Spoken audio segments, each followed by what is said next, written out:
Comentario a la encíclica del Papa Francisco Dilexit Nos sobre la devoción al Sagrado Corazón de Jesús. Es una reflexión de Monseñor José Ignacio Munilla.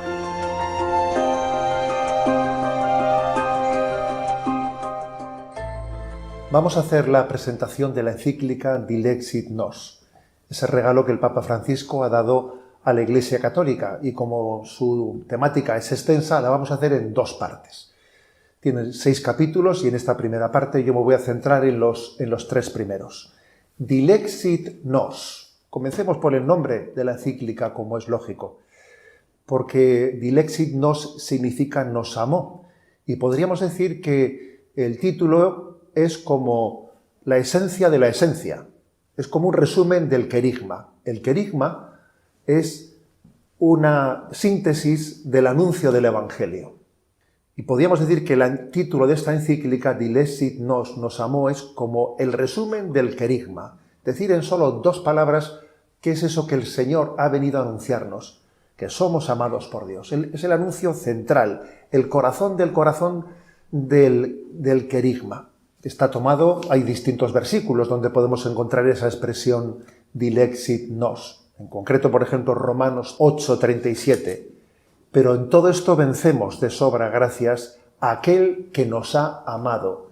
Dilexit Nos. Encontramos otros textos, por ejemplo, 1 Juan 4:10. En esto consiste el amor, no en que nosotros hayamos amado a Dios, sino en que Él nos amó y nos ha enviado a su Hijo. Una vez más, Dilexit Nos.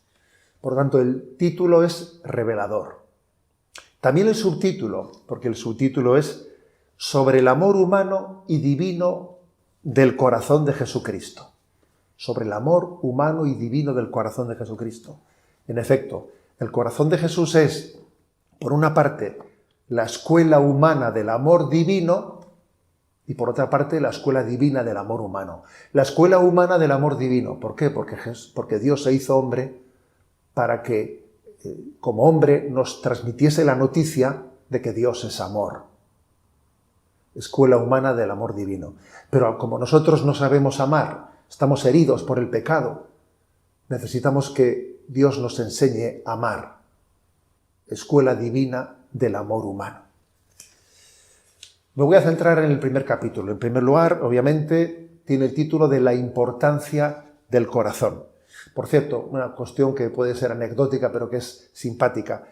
Al inicio del primer capítulo, en la primera nota de pie de página, el Papa hace una revelación. Dice: buena parte de las reflexiones de este primer capítulo se han dejado inspirar por escritos inéditos del sacerdote Diego Farés, que el Señor lo tenga en su santa gloria. Bueno, es curioso.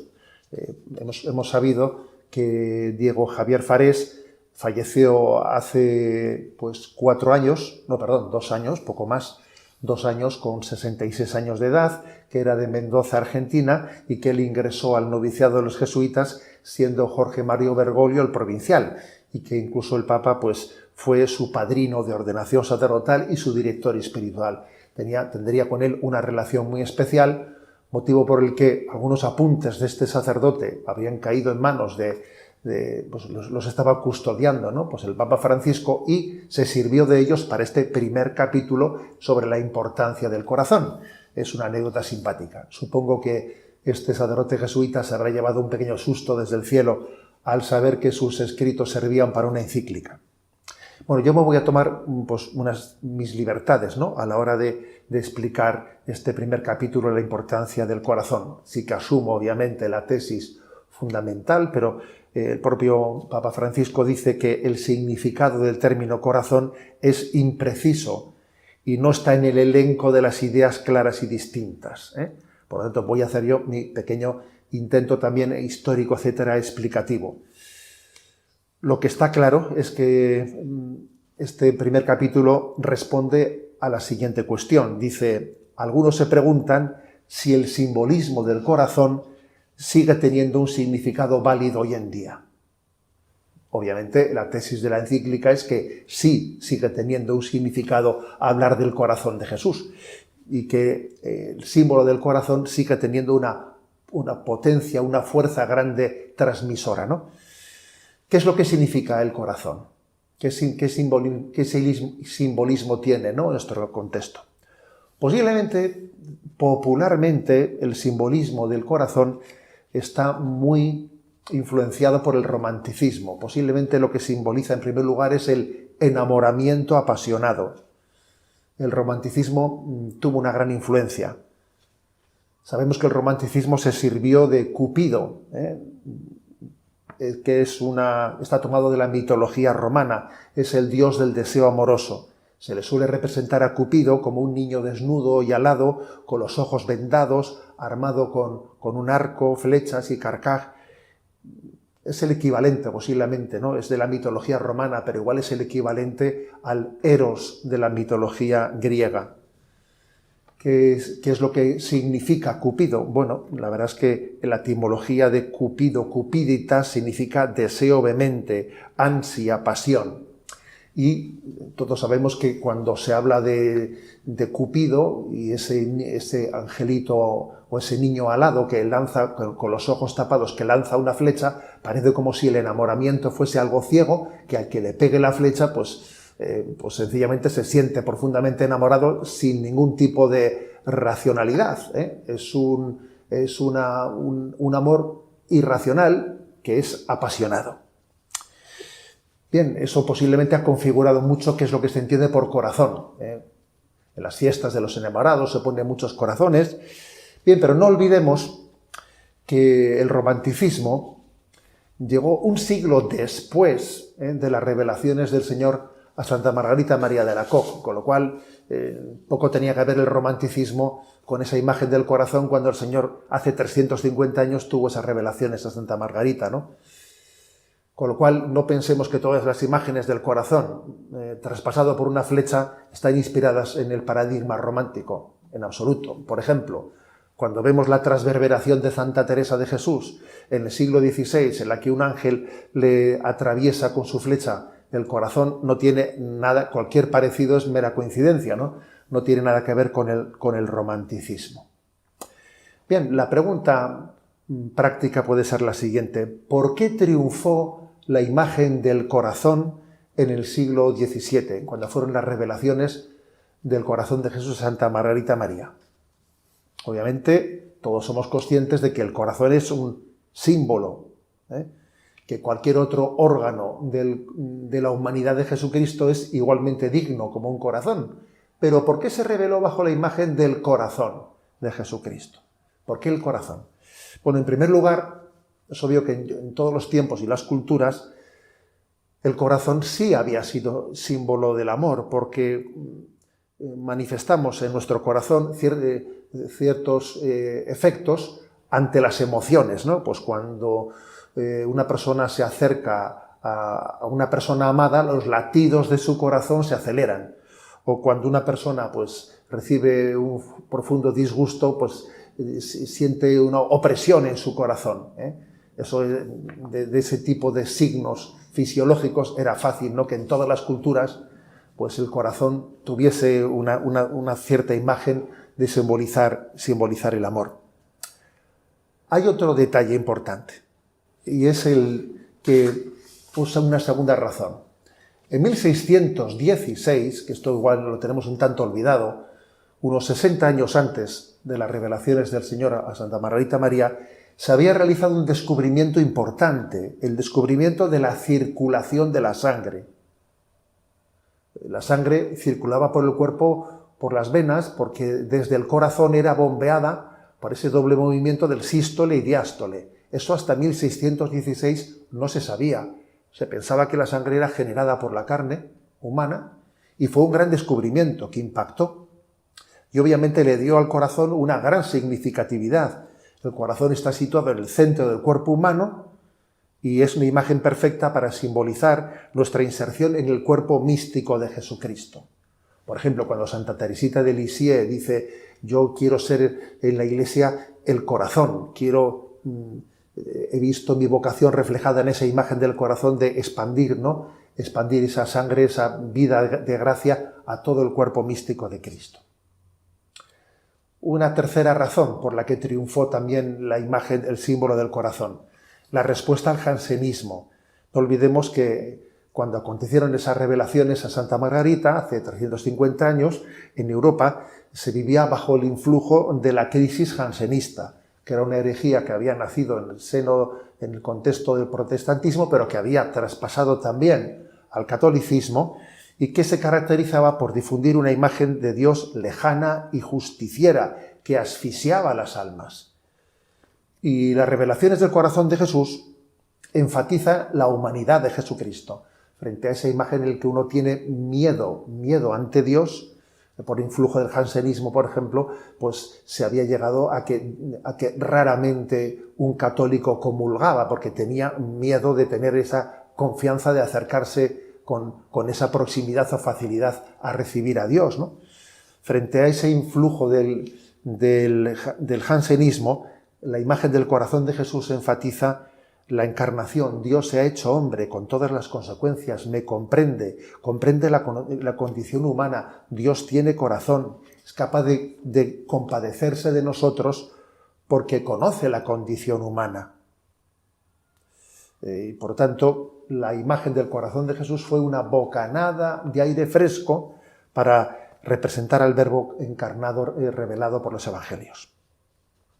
Hay una cuarta razón también por la que triunfa la imagen del corazón, porque es de gran ayuda para acoger la llamada a la conversión de Jesucristo. En efecto, cuando uno ve cómo Jesucristo predica la conversión, entiende que Jesús tiene una pedagogía, si me permitís la expresión, una pedagogía más centrífuga que centrípeta, a diferencia de los fariseos, que los fariseos cuidaban las formas externas. Jesús no le da tanta importancia a las formas externas. Jesús predica el cambio del corazón para que luego las obras externas puedan cambiar. A diferencia de los fariseos, que les dice sepulcros blanqueados, que por fuera estáis limpios y por dentro estáis llenos de podredumbre. Sí, la pedagogía de Jesucristo, la pedagogía del Evangelio es más centrífuga que centrípeta. Jesús predica el cambio interior del hombre y por eso la imagen del corazón obviamente se adapta mucho, ¿no?, a esta pedagogía de Jesucristo, porque digamos que esa imagen del corazón alcanza una clara dimensión moral. La pureza brota del corazón, dice Jesús. Es que es del interior del hombre, del corazón, donde brotan los malos deseos, o al revés, donde brota los buenos deseos. Del corazón del hombre es de donde nace el bien o el mal. La imagen del corazón está ligada pues a la apuesta, a la llamada que hace Jesús para que nuestro corazón se convierta y sea un corazón bueno. Por ejemplo, el Salmo 50 dice: crea en mí un corazón puro, renuévame por dentro. Es una llamada, una petición de que Dios nos transforme, ¿no?, interiormente. Bueno, podríamos decir más ejemplos de cómo la imagen del corazón es perfecta, ¿no?, para esa predicación de Cristo. Por ejemplo, cuando Jesús nos pide que seamos sinceros. Cuando sea sí, decid sí; cuando sea no, decid no. Nosotros decimos en nuestro lenguaje popular: te lo digo de corazón, que es casi como de decir garantía de sinceridad. Por todo ello, ¿no?, la imagen del corazón triunfó. Y ahora vamos a profundizar un poco más en este simbolismo y en su conexión con la antropología. Por el influjo del romanticismo, estamos hablando ahora de cuál es la conexión, ¿no?, de este simbolismo del corazón con la antropología. Bueno, por el influjo del romanticismo, el corazón pasó de simbolizar la interioridad de la persona a simbolizar exclusivamente el enamoramiento apasionado, lo cual fue un empobrecimiento, ¿no? Porque lo importante es que entendamos que el corazón no es signo del amor ciego, sino de un amor que tiene discernimiento, que incluye también la razón, que ambos aspectos, entendimiento y voluntad, están integrados. Por cierto, que recuerdo que vi una viñeta de Quino que ponía en labios de Mafalda lo siguiente: Lo ideal sería tener el corazón en la cabeza y el cerebro en el pecho. Así pensaríamos con amor y amaríamos con sabiduría, decía, ¿no? Con mucha gracia. Que obviamente esta reflexión era como diciendo, el corazón no puede simbolizar únicamente, ¿no?, el amor contrapuesto al discernimiento, a la razón. Ambas cosas tienen que estar integradas, ¿no? Como anécdota, solo como anécdota, un cardiólogo canadiense, Andrew Armour, descubrió una red neuronal en el corazón. Una red neuronal en sí, en el corazón resulta que existe pues una minúscula red neuronal que tiene 40.000 neuronas, que aunque sea muy minúsculo, pues los cardiólogos le llamaron el cerebro del corazón. Resulta que en el corazón también hay neuronas. Bueno, es una anécdota de biología, pero que también subraya, y con ella me quiero servir de ella para subrayar que el simbolismo del corazón no debe de ser el amor contrapuesto a la racionalidad. Entonces, ¿cómo entendemos? O sea, ¿cómo empalmamos la simbología del corazón con la antropología? Por desgracia, dice el Papa, el corazón ha tenido poco lugar en la antropología y en el pensamiento filosófico.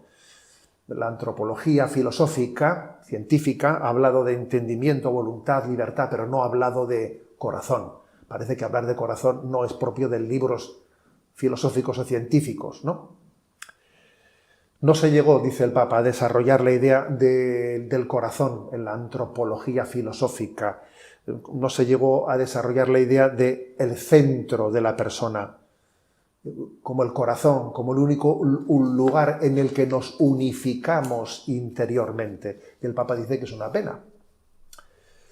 Y sin embargo es obvio, ¿no?, que las facultades del alma, el entendimiento y la voluntad, no pueden identificarse con ninguna parte del cuerpo. Pero, aunque obviamente cuando se produce la separación del cuerpo y alma en la muerte, ¿no?, en esa escatología intermedia, obviamente el entendimiento y la voluntad radican en el alma. Sin embargo, no olvidemos que mientras que vivimos y el alma y el cuerpo están plenamente unidos e integrados, pues la dimensión corporal, anímica, pasional, condiciona el entendimiento y la voluntad. El entendimiento y la voluntad, esas facultades del alma, no están desligadas del cuerpo, están plenamente integradas, ¿no? Y lo corporal, lo anímico, las condicionan, ¿no? Entonces, pues somos una unidad sustancial de cuerpo y alma. Alguien decía que somos un espíritu encarnado y un cuerpo espiritualizado, ¿no? No somos dualistas, pero sí existe una dualidad en nosotros. Pero lo que es clave es que la imagen del corazón sirve como simbolismo para entender cómo todo está integrado. Cuerpo y alma está integrado. El entendimiento y la voluntad al mismo tiempo están condicionadas por lo anímico, por lo pasional. Todo está integrado. Y el corazón significa el lugar en el que todo se integra, todo se unifica. Es como el núcleo del ser humano, su centro más íntimo. Así le designamos al corazón, ¿no? Podríamos decir que es la sede de la persona. La persona humana tiene una sede. Bueno, pues simbólicamente la sede de la persona humana, donde se integra alma y cuerpo, está en el corazón. Imagen de la interioridad. Esa es la tesis del Papa en su encíclica. Esta es la apuesta que hace el Papa. Bueno, que por cierto, no es una tesis que estaba bastante en conexión con la imagen del griego clásico, en la que cardia es sinónimo de la interioridad del hombre. En definitiva, el significado del corazón se refiere al ser humano en su totalidad, cuerpo y alma, y significa su interioridad, al mismo tiempo que su integridad. Todos los aspectos del hombre están integrados y no dispersados en el corazón, y es lo más profundo del hombre. Entonces la encíclica hace una llamada, la llamada a volver al corazón. Tenemos que volver al corazón, porque será el paso necesario para que el hombre esté interiormente unificado y no dividido. Aquí se traen a colación dos citas muy potentes en la encíclica. Se refieren dos citas, una de San Juan Pablo II y otra de Benedicto XVI. La cita de San Juan Pablo II dice: en la sociedad actual, el ser humano corre el riesgo de perder su centro, el centro de sí mismo. El hombre contemporáneo se encuentra a menudo trastornado, dividido, casi privado de un centro interior que le genere unidad y armonía en su ser y en su obrar. El mal del hombre actual es que está dividido, no está integrado, no está unificado interiormente. Estamos dispersos. Benedicto XVI, en la misma línea, dice: toda persona necesita tener un centro de su vida, un manantial de verdad y de bondad, de la cual tomar para afrontar las diversas situaciones de la vida. Como veis, las dos citas hablan de la necesidad de que el hombre tenga un centro interior, que es el que simboliza el corazón. Y añade Benedicto XVI: cada uno de nosotros, cuando se queda en silencio, no solo necesita sentir los latidos de su corazón, sino también en lo más profundo el pulso de una presencia fiable, perceptible, con los sentidos de la fe, la presencia de Cristo, corazón del mundo. Es decir, que además de que el corazón simbolice la interioridad del hombre, también va a ser el lugar en el que puede tener el contacto con Dios. Ahora vamos a dar este paso. Es un paso más, pasando al segundo capítulo. Para poder tener diálogo con Dios, eso tiene que acontecer en el interior del hombre. Cor ad cor loquitur. Sí, pasamos al segundo capítulo y ahí encontramos que pues quizás al Papa Francisco le admira de una manera especial esta expresión, que es el lema de San John Henry Newman, que es cor ad cor loquitur. El corazón habla al corazón. El corazón de Cristo habla al corazón del hombre. Y entonces nos da una perspectiva de por qué es tan importante el cuidado de esta imagen del corazón, porque a través de ella Jesucristo quiere desde su interioridad hablarnos al corazón. Por ejemplo, cuando Jesús se encuentra con la mujer samaritana, cor ad cor loquitur, le está hablando desde su interior al interior de esa mujer. Lo mismo a Nicodemo, lo mismo a Zaqueo, cor ad cor loquitur. Cada vez que Jesús se encuentra con nosotros, está teniendo lugar un encuentro personal, en que Jesús nos habla de corazón a corazón. Pero, bueno, también entendamos que se produce un drama, cuando Jesús quiere tener esa comunicación íntima y nosotros le rechazamos, ¿no? Fijaros, por ejemplo, que dice: vino a su casa y los suyos no le recibieron. El rechazo de fariseos, escribas. O sea, Jesús también sufre el drama de querer abrir su intimidad al hombre y que el hombre cierre su corazón, ¿no? Por eso la expresión cor ad cor loquitur, el corazón habla al corazón, es sinónimo de la importancia de abrirse a la gracia, abrirse al encuentro personal con Dios, acoger la intimidad amorosa que se nos ofrece, para lo cual se requiere abrir nuestra interioridad. Atención, esta imagen del corazón, pues suele también tener otras imágenes en el Evangelio que van en consonancia. Por ejemplo, una imagen introductoria a la del corazón en los Evangelios es la de la mirada de Cristo. Por ejemplo, el pasaje del joven rico. Allí se dice: Jesús le miró, le amó y le dijo. Se subraya mucho esto, la mirada de Jesús. En muchos momentos, por ejemplo, cuando Jesús dice: Jesús le miró y le dijo: tus pecados son perdonados. Es como si la mirada de Jesús fuese un paso previo, fuese preparatoria de un encuentro posterior, de un encuentro de corazón a corazón. Se dice, ¿no?, que los ojos son la ventana del corazón. Jesús le miró, le amó y le dijo, ¿no? O sea que después de la mirada viene la comunicación del corazón Y después viene ese momento las palabras, te habla el corazón, venid a mí, los que estáis cansados y agobiados, ¿no? Que yo os aliviaré. Repito, esta clave que nos puede dar ese lema, cor ad cor loquitur, el corazón de Cristo habla al corazón del hombre, pues subraya mucho la importancia de la interioridad. Para que Dios hable al corazón, para que Dios hable en tu casa, es necesario que estés en casa.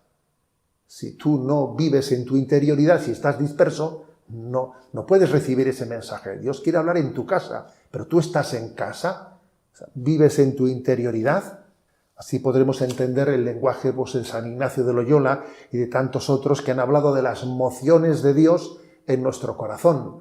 Cuando tenemos una vida interior profunda, Dios se puede comunicar con nosotros con esas mociones interiores que el Espíritu Santo siembra en nuestro corazón, ¿no?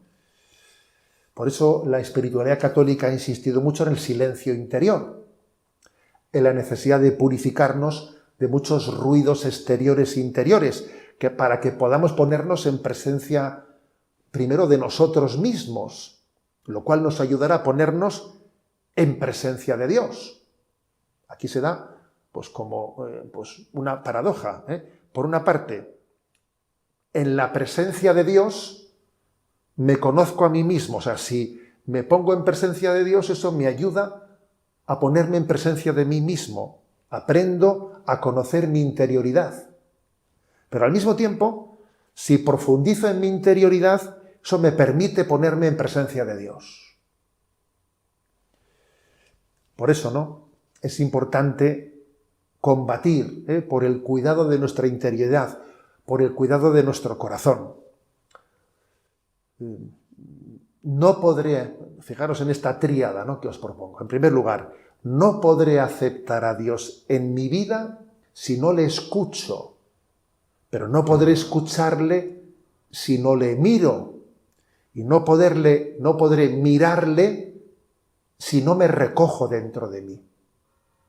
Hace falta escuchar, pero para poder escuchar hay que fijar los ojos para abrir la interioridad, pero para eso me tengo que recoger dentro de Dios mismo, ¿no? El cuidado del silencio interior.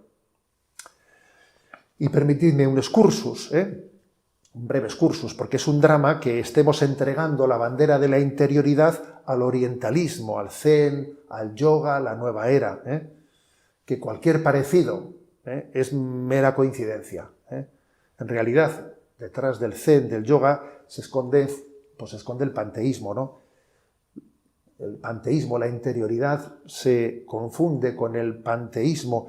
No hay un encuentro personal tú a tú, cor ad cor. El corazón de Dios habla al corazón del hombre. No es un encuentro de tú a tú. En el zen, en el yoga, no existe ese diálogo entre Dios y nosotros.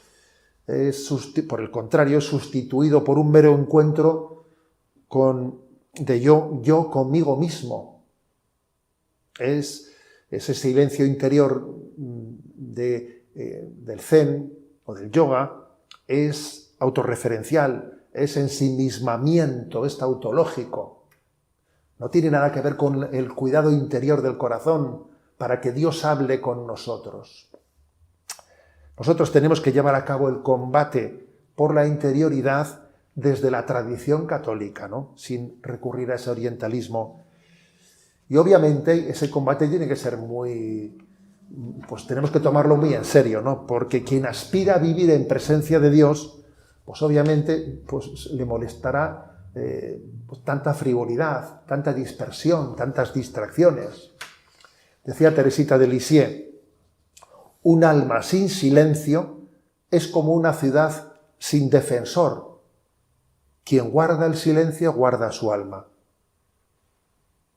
Por eso solamente así, cuando uno se conoce a sí mismo, cuida su interioridad, puede percatarse de muchas cosas. Por ejemplo, de si estamos siendo movidos por el amor propio, por la vanidad, o si me mueve un amor desinteresado. Uno podrá conocerse a sí mismo. Si no es que ni siquiera nos conocemos, si uno no cuida su interioridad, ¿no? Solo así podremos discernir las mociones con las que Dios habla en nuestro interior. Creo que Dios me pide esto, creo que Dios me pide lo otro. Para poder llegar a decir esta expresión hace falta tener una vida interior, hace falta tener un cuidado de nuestra alma. Habrá que purificar los sentidos, habrá que buscar el silencio interior. De lo contrario, hablar de lo que Dios me pide en el silencio de mi alma es una quimera. Damos un paso más. El tercer capítulo subraya cómo es el corazón de Cristo. La imagen del corazón de Cristo, como hemos dicho, simboliza su amor humano y divino. Y hay una afirmación en el tercer capítulo que para mí ha sido novedosa y la verdad es que me parece muy rica, ¿no? El Papa habla del triple amor del corazón de Cristo. ¿Cómo es ese triple amor? Él distingue, ¿no? Por una parte, en el corazón de Jesús hay un amor sensible, porque es que Jesucristo se ha hecho hombre con todas las consecuencias, y en Jesucristo también hay una sensibilidad humana. Jesús tenía afectos, tenía emociones, como todo hombre, ¿no? Pues por ejemplo, Jesús sentía esa predilección especial por sus amigos de Betania, por su discípulo predilecto, Juan, y también se sintió traicionado. O sea, Jesús tenía afectos, emociones. Jesús también nos habla con un amor sensible. Pero en segundo lugar, el amor del corazón de Jesús tiene también una dimensión espiritual propia de toda alma humana, ¿no? Que es el entendimiento y la voluntad. O sea, Jesús nos ama con la voluntad humana de quien, como dice Santa Teresa de Jesús, tiene determinada determinación de amarnos, de querernos. Nos ama libre y voluntariamente. Nos ama en esa dimensión ya no solo sensible, sino también espiritual. Pero en tercer lugar, dice el Papa, también el corazón de Jesús no solo tiene un nivel de amor sensible, no solo tiene un nivel de dimensión espiritual, ¿no?, de entendimiento y voluntad humanos, tiene también la dimensión del amor divino. Sí, es el Verbo de Dios el que me está amando. Es la segunda persona de la Santísima Trinidad. Entonces, es impresionante ver que en el amor del corazón de Jesús se dan estas tres dimensiones. Con amor sensible, con los afectos humanos, pero también con un amor libre, voluntario y con un amor divino. Estos tres amores obviamente no están separados, ¿no?, sino que actúan y se expresan conjuntamente. Es imposible distinguirlos unos de los otros, ¿no? Yo pondría la imagen que hoy en día en los coches de última tecnología, que son esos coches híbridos, ¿no?, que a veces suelen tener una pequeña pantalla en la que allí se ve, ahora el motor está cogiendo gasolina, ahora está tomando de la batería eléctrica. No, con el corazón de Jesús no cabe de decir, ahora me ama con amor humano, ahora me ama con amor divino. No, cada vez que decimos Jesús me ama, esas tres dimensiones del amor están integradas. Esa dimensión sensible, esa dimensión espiritual y esa dimensión divina, sobrenatural. El amor de Jesucristo del corazón de Jesús es inagotable. Y la encíclica añade que no podemos olvidar que el corazón de Jesús es revelador del Padre, que ciertamente estamos llamados a poner los ojos en Jesús, pero que el Evangelio subraya también que Jesús es el camino para llegar al Padre. No lo olvidemos. Y un paso más, tampoco olvidemos que solo el Espíritu Santo puede hacer posible en nosotros este encuentro con el corazón de Cristo. Ese encuentro de corazón a corazón, cor ad cor loquitur, solo podremos conseguirlo por el don del Espíritu Santo que nos da esa intimidad, y de esa manera en Jesús podemos llegar al Padre. O sea que también en este tercer capítulo de la encíclica se subraya cómo la espiritualidad del corazón de Cristo nos integra en la Trinidad. Conclusión. Me voy a servir del punto 90 de esta encíclica, del punto 90, que está en el tercer capítulo, para hacer la conclusión. Dice así el punto 90. Ante el corazón de Cristo es posible volver a la síntesis encarnada del Evangelio y vivir aquello que propuse hace poco tiempo recordando la entrañable Teresita del Niño Jesús. Dice: la actitud más adecuada es depositar la confianza de nuestro corazón fuera de nosotros mismos, en la infinita misericordia de un Dios que ama sin límites y que lo ha dado todo en la cruz de Jesucristo. Esta es la clave. Aprender a poner la confianza en el corazón de Jesucristo, no en nosotros mismos, ¿no?